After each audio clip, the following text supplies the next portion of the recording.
শুকনো সাবারাং পাতা দিয়ে পাহাড়ি শামুকের মাংস কিভাবে ট্রেডিশনাল ওয়ে ভাবে রান্না করা হলো সবকিছু আজকের এই ভিডিওতে থাকছে। Hello everyone, it's me Babu and after a long time welcome back to my another recipe video. বাইরে একটু মেঘাচ্ছন্ন আকাশ, হয়তো আজকে বৃষ্টি আসতে পারে, আর সেই সাথে আজকে ছোট বোনের আবদার পাহাড়ি শামুক রান্না করে খাওয়ার, তাই তার সাথে একটা ডিল করলাম।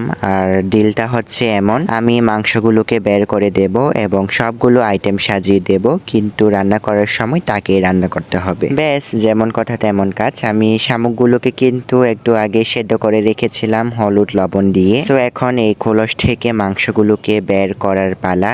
মাংসগুলোকে ইজিলি বের করার জন্য আমি একটা পিন নিয়ে নিয়েছি। এই পিন দিয়ে সহজে শামুকের খোলস থেকে মাংস বের করা যাবে। আপনারা হয়তো অনেকে বলবেন শামুক তো হাঁসের খাবার, আবার মানুষের খাবার হয় নাকি? জি হ্যাঁ, মানুষের খাবারও